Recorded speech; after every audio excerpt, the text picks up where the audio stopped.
Buon pomeriggio, buona domenica, ben ritrovati a questa edizione straordinaria dunque dei nostri notiziari. Dunque avete sentito oggi il presidente Luca Zaia nella sua consueta conferenza stampa, è tornato a parlare della curva del contagio, guardando però anche alle immagini della movida selvaggia denunciate da più parti nel corso della settimana. Dice Luca Zaia, il giro di boa è atteso per metà della settimana. Dice le conseguenze degli spritz selvaggi, di comportamenti scorretti da Padova a Verona, Venezia e Treviso si capiranno, dice, solo a metà settimana. Per il momento, dice, si spera e si guarda all'indice del contagio mai così basso.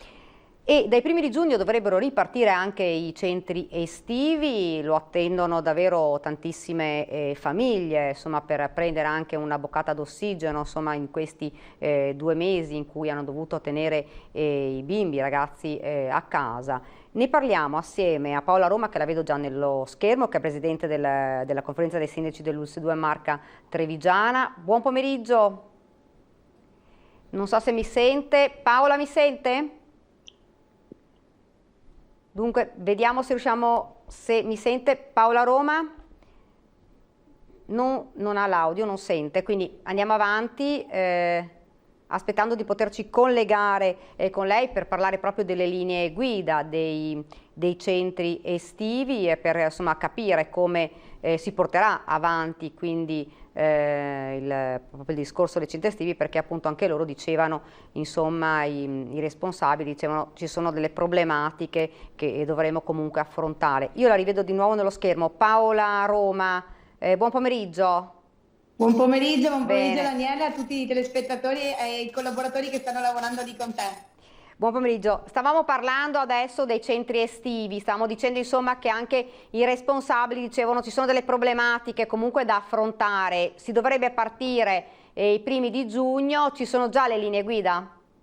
Sì, le linee guida sono quelle allegate all'ordinanza, quella che è stata presentata ieri dal presidente Luca Zaia, che entra in vigore appunto da domani. Sono all'interno, ma entreranno proprio queste linee guida nello specifico da giugno. Chiaramente questa è una base su cui abbiamo dialogato assieme all'azienda sanitaria e sulla quale ci confronteremo come conferenza dei sindaci tutti assieme con i 3 distretti, con le altre anche 2 presidenti dei comitati, proprio perché queste linee guida riguardano anche per una parte quelle che hanno le proposte che anche la nostra azienda sanitaria aveva predisposto per la regione, con la collaborazione sia del servizio infanzia e adolescenza ma anche del dipartimento di prevenzione, per quanto riguarda per esempio i piccoli gruppi, che chiaramente devono essere sempre gli stessi e quindi condividono tra virgolette anche un piano formativo assieme, la misurazione della temperatura piuttosto che le mascherine come sono previste quelle colorate rispetto ai bambini, il rapporto appunto che era quello che dava un po' più di criticità, che era appunto l'1 a 5 per bambini da 0 a 5, 1 a 7 da 6 a 11 anni, ma non solo questo,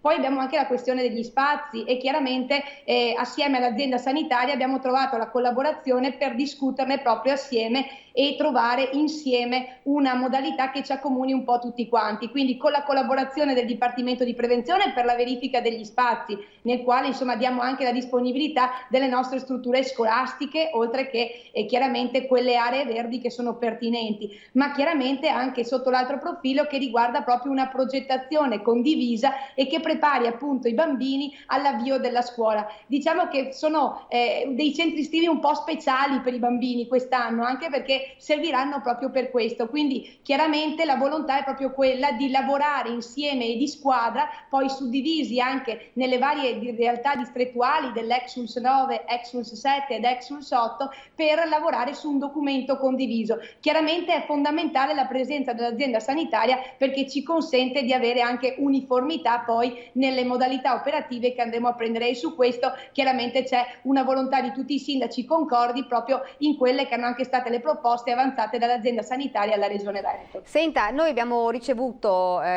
diverse chiamate dalle famiglie preoccupate perché dicevano insomma alcuni centri estivi preferiscono non aprire perché ovviamente il numero dei bambini non può essere quello di una volta, ma sarà ovviamente un numero inferiore, e quindi dice molti dicono le rette ovviamente aumenteranno, per cui le famiglie sono preoccupate per questo.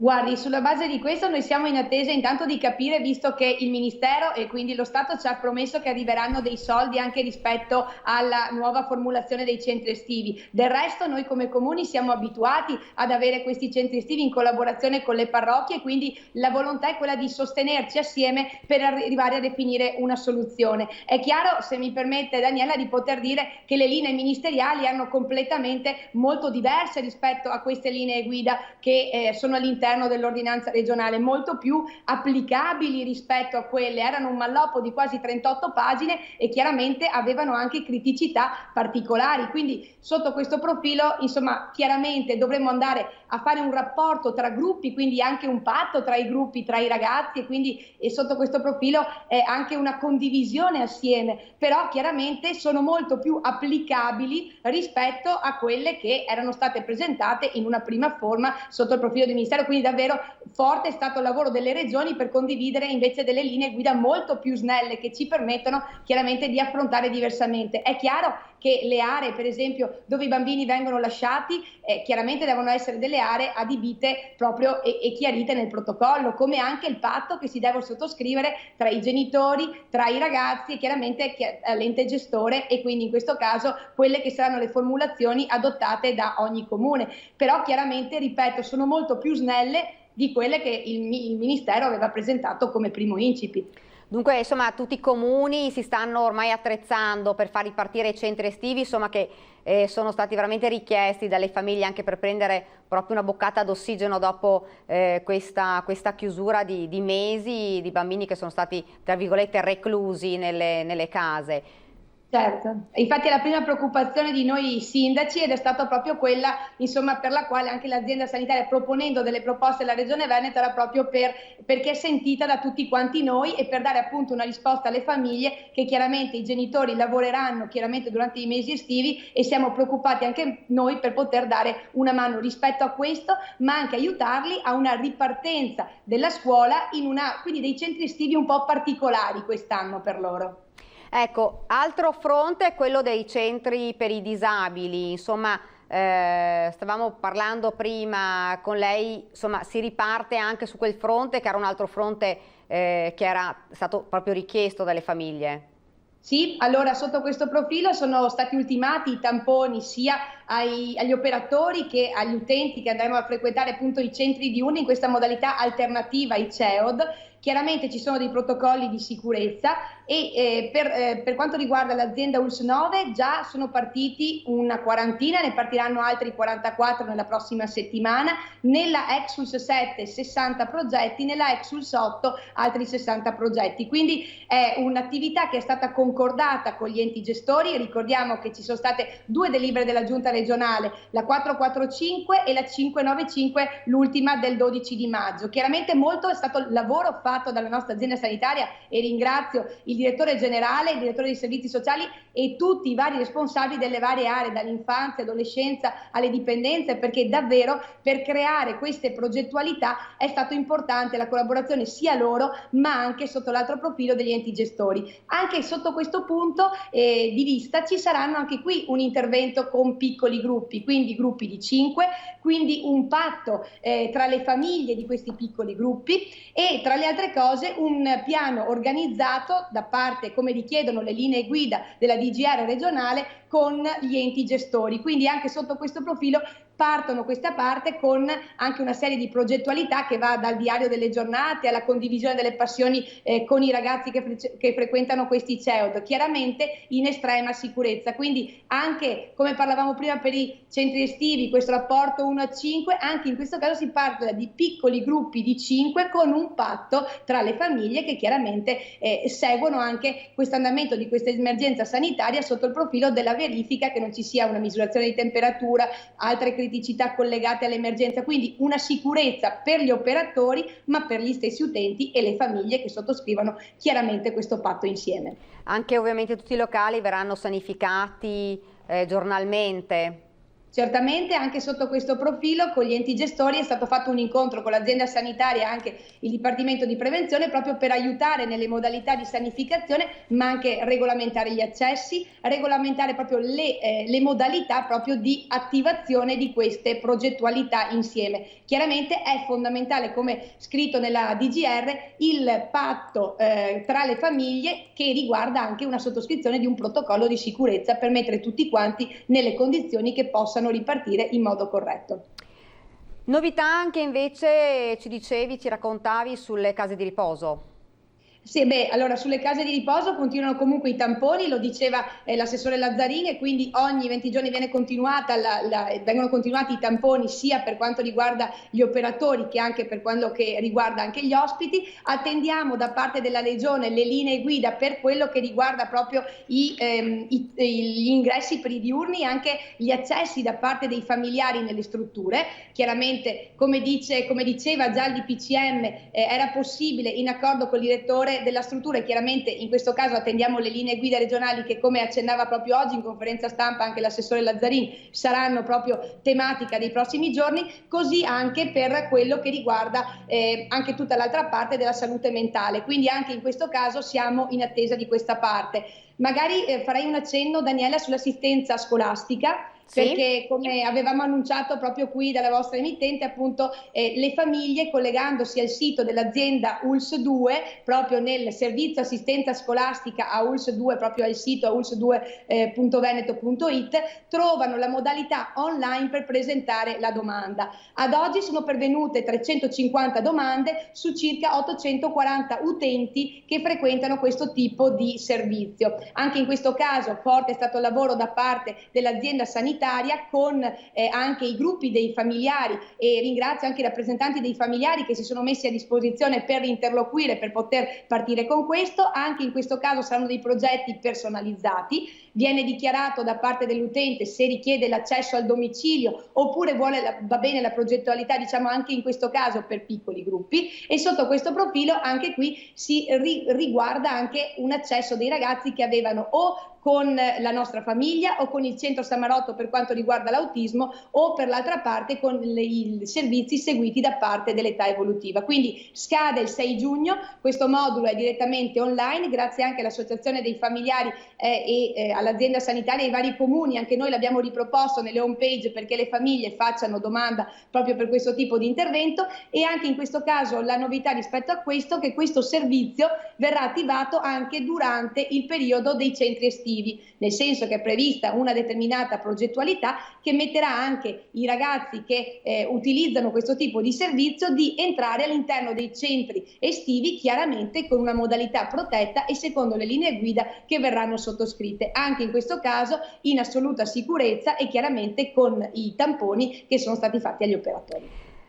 Senta, una domanda, lei è anche sindaco di Ponte di Piave, alcuni sindaci ci dicevano, insomma, è difficile far fronte a determinate spese tipo aprire i parchetti per i bimbi, poi bisogna sanificarli, insomma sono costi che i comuni possono o riescono secondo lei a permettersi? Ma i comuni, intanto parlo di Ponte di Piave, noi stiamo facendo anche una verifica sui tipi di gioco che abbiamo ed effettivamente sulla fruibilità da parte dei ragazzi. Chiaramente chiediamo anche allo Stato che quello che era quanto ci prevedeva anche rispetto alle sanificazioni, ci ha dato una parte, possa essere previsto anche per questo. Quindi ritengo che anche in questo caso mettere in sicurezza i ragazzi, ma soprattutto proprio loro che per primi sono stati obbligati a questo fermo anche dalle attività scolastiche, sia necessario farlo. Chiaramente la preoccupazione importante è che ci sia la sorveglianza da parte anche dei genitori, perché chiaramente non possiamo utilizzare questi preziosi volontari che è stata la protezione civile, che ci sta continuando ad aiutare per le varie criticità dal mercato, piuttosto che da mettere in sicurezza anche altre attività che vengono fatte, ma chiaramente chiediamo ai genitori di poterci aiutare e di darci anche delle segnalazioni rispetto a questo. Chiaramente sul protocollo di sanificazione credo che una parte importante sia stata quella svolta dall'azienda sanitaria, che per prima ripeto, ha dato anche a noi delle istruzioni come comuni anche per quello che riguarda la salvaguardia anche dei nostri dipendenti comunali, perché ci ha già dato a suo tempo già delle modalità operative che permette anche a loro di lavorare in sicurezza, e li ringrazio perché i nostri dipendenti comunali del resto si sono messi a disposizione in tutto questo periodo per dare delle risposte anche loro ai nostri cittadini, e con questo ricomprendo anche gli operai, che poi saranno anche quelli che materialmente, oltre le ditte che abbiamo, andranno a sanificare proprio queste aree per mettere in sicurezza i ragazzi. Ecco, oltretutto, insomma, oggi, non so se ha sentito all'inizio, Luca Zaia parlava anche della curva, che è una curva bassa, mai stata così bassa negli ultimi tempi, e quindi insomma un certo ottimismo, anche se però ha ripuntualizzato il problema della movida, degli spritz selvaggi, insomma di gruppi di giovani che continuano insomma magari a recarsi nei bar, però senza mascherina, oppure la portano al collo, e questo insomma continua a essere un rischio nonostante la curva sia attualmente insomma una curva bassa. Certo, infatti quello che condivido quanto il Presidente Zaia anche col profilo dello spot che è stato fatto sia fondamentale, lo ricordiamo, abbiamo avuto una situazione particolare, ne stiamo uscendo. È stato detto di tenerla arrivare fino al 3, dico cerchiamo tutti quanti, visto che il grosso del lavoro è stato fatto, nel senso di rispetto di tutti, di cercare di portare la mascherina. Tra le altre cose faccio un appello anch'io a livello generale anche ai miei cittadini, perché in tante situazioni ci siamo trovati con criticità. Ripeto, il mercato è andato bene, sono stati rispettosi anche nei guanti, nelle mascherine, però l'appello è accorato anche ai ragazzi in questi giorni di venirci incontro e di aiutarci, perché è stata un sacrificio per tutti quanti noi. Non buttiamo via così tutto quello che insieme come comunità abbiamo fatto e abbiamo lavorato in questo periodo. Grazie, grazie davvero Paola anche per il tuo appello, sperando che i giovani, insomma, i cittadini, perché poi non sono solo i giovani che riescono insomma a capire l'importanza di portare la mascherina, perché come aveva detto il Presidente, insomma, se questa curva rimane bassa, magari i primi di giugno si potrebbe anche togliere la mascherina quando si è all'aperto, e insomma sarebbe un bel traguardo questo. Certo, io credo che per quello che abbiamo passato sia davvero una grande risposta che i nostri cittadini danno anche a noi primi cittadini, per tutti i sacrifici che abbiamo fatto anche noi per essere sempre vicino a loro nel dargli delle risposte. Quindi l'appello va proprio perché cerchino di rispettare questa cosa anche nel rispetto che ci siamo dati come comunità in maniera solidale e responsabile in tutto questo periodo. Un'ultima domanda, nel vostro comune ci sono state, diceva, anche delle criticità, ci sono state anche delle multe per questo problema? No, ci sono state delle multe non per questo problema, ma chiaramente siccome siamo in una stretta collaborazione tra la nostra polizia locale e le forze dell'ordine, faccio veramente appello a tutti i cittadini perché davvero ci siano responsabili e consapevoli di quello che è stato fatto e che dobbiamo fare insieme senza mollare adesso la presa, proprio perché come vediamo sta funzionando bene per quello che ci dice appunto i rilievi della statistica, ma abbiamo bisogno di dare di più anche come persone. Quindi ritengo che essere responsabili in questo periodo valga il doppio, non solo per preservare la propria famiglia, ma anche chi ci vuol bene, per poi riabbracciarci insieme tutti quanti in una situazione di sicurezza. Grazie, grazie Paola Roma, grazie davvero per aver accettato il nostro invito e essere stata con noi, soprattutto perché è domenica oggi, grazie. Grazie a te Daniela e grazie a tutti i ragazzi che stanno collaborando con te per il servizio che date tutti i giorni ai nostri cittadini, grazie davvero. Grazie, grazie Sindaco e buona domenica ormai. Grazie anche a voi. Dunque, è arrivato il bollettino regionale dei dati, il consueto bollettino della sera delle 17, dunque rispetto a questa mattina ci sono 5 casi in più, quindi attualmente positivi nella nostra regione, nel Veneto sono 2.643, mentre in isolamento domiciliari rimangono 2.619 persone. Per quanto riguarda i ricoveri sono 182, quindi continua a diminuire il numero delle persone ricoverate in ospedale per il Covid-19, 11 in rianimazione e fortunatamente sono 0 le persone decedute rispetto a questa mattina. Dunque questi i dati di oggi. Io vedo già sullo schermo, dovrebbe essere al Lido di Venezia, il nostro Filippo Fois insieme a Sandro Ponchio. Buonasera Filippo. Sì, esatto Daniela, buonasera, buona domenica. Siamo esattamente al Lido e siamo al Gran Viale, che è un po' il cuore del Lido di Venezia. Siamo in compagnia del primo ospite di questo pomeriggio, nel corso del quale faremo diversi collegamenti. È Teodoro Russo, un imprenditore molto noto, albergatore anche qui del Lido, al quale chiediamo subito. Oggi abbiamo visto una situazione un po' strana a Venezia e anche qui al Lido, perché effettivamente c'è tantissima gente, tantissima per quelli che erano gli standard fino a qualche giorno fa. Sono ovviamente tutti visitatori che provengono dal Veneto, perché i confini regionali non sono ancora aperti, però diciamo che ci vuole ancora altro per una stagione che si annuncia molto difficile. Lei per esempio non ha ancora aperto il suo albergo. Certo, è una stagione certamente molto difficile.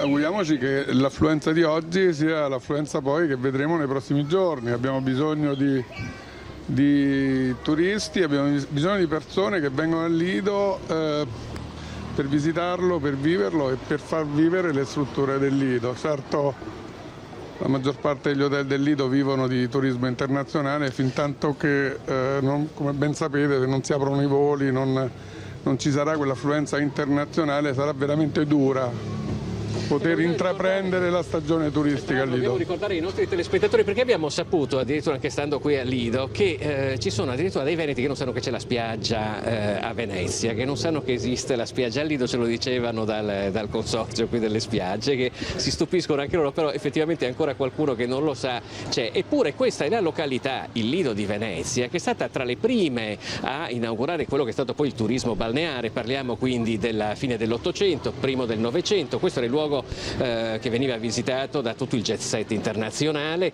come testimoniano tanti alberghi, compreso anche il suo, che possiamo anche far vedere, perché si tratta di una struttura che viene citata nei libri di architettura, essendo un Liberty, insomma, particolarmente bello.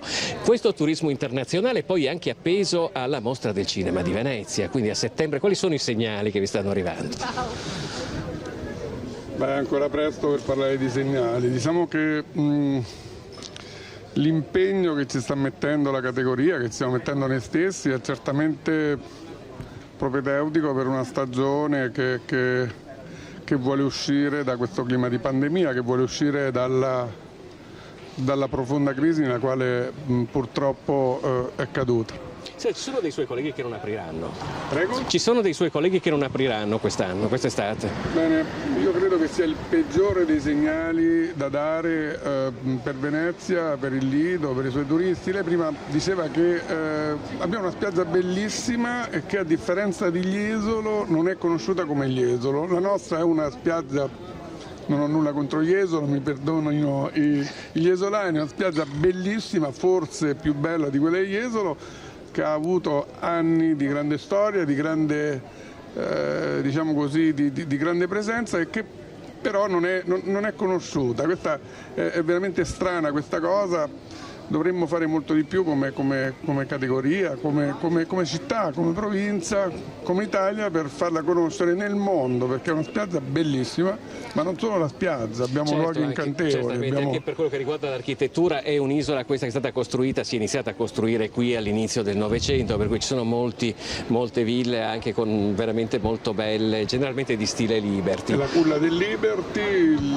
l'hotel Ausoni Ungari è forse una delle migliori espressioni di questa cultura Liberty, ed è un'isola che ha praticamente tutto, è un'isola dove qualsiasi sport è possibile farlo, anche dai più strani ai meno conosciuti, non so, per esempio penso al tiro con l'arco, penso al pattinaggio, penso al rugby. E poi attaccata a Venezia, che già di sé io direi che sì, per carità, no, voglio dire, però noi dovremmo imparare di vivere di luce propria, no? Nel senso che gli albergatori del Lido devono essere così bravi di poter dire abbiamo il Lido, abbiamo il mare, abbiamo e poi abbiamo anche Venezia, non essere così Venezia città dipendenti, questo è un mio cruccio, insomma. Speriamo. Allora. Va bene, allora abbiamo prima accennato, ma poi ne parleremo ancora nel corso del pomeriggio della Mostra del Cinema, perché oggi ne ha parlato anche il Presidente della Regione Luca Zaia, ha detto che assolutamente la Mostra del Cinema bisogna farla. Voi sapete che invece la Biennale d'Architettura, che sarebbe dovuta cominciare tra poco, è stata fatta slittare all'anno prossimo, facendo slittare a sua volta di un altro anno la Biennale d'Arte Contemporanea. Per quello che riguarda la Mostra del Cinema invece sarebbe un segnale molto importante che ci fosse anche quest'anno.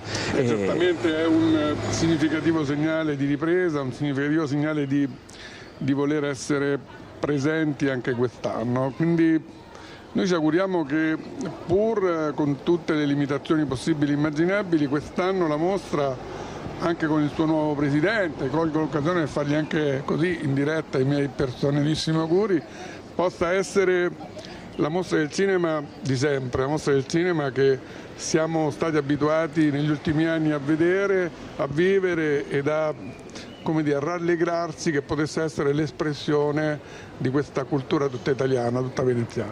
Grazie a Teodoro Russo Grazie a voi. Daniela, noi ti restituiamo la linea, te la richiederemo Filippo, prestissimo sì. per altri collegamenti Filippo, qui dal Lido. se mi senti, solo una domanda. Sì. Ovviamente la spiaggia, insomma, del Lido dici anche poco conosciuta, ma insomma come hai detto tu, vicino a Venezia, questo dovrebbe anche bastare come input per i turisti. Sì. La cosa che mi domandavo è, si sono già attrezzati anche loro come spiagge, come tutto per la riapertura e per la stagione? Guarda, io ti lascerei ancora con un po' di suspense, perché noi andremo proprio e concluderemo poi i nostri collegamenti proprio dalla spiaggia del Lido. Perfetto, allora noi aspettiamo. Vi faremo vedere proprio di persona cosa succede. Perfetto, benissimo, grazie Filippo. Grazie, allora ti riaspettiamo fra presto, poco. allora. Sì, grazie. Bene, dunque dal Lido di Venezia il nostro Filippo Fois e il nostro Sandro Ponchio che stanno facendo insomma il giro per vedere, come avete sentito, poi lo diremo anche nel corso di questa edizione, come si stanno anche attrezzando loro per l'inizio della stagione. Io vedo che c'è la pubblicità, ci fermiamo per qualche istante e poi torneremo in studio.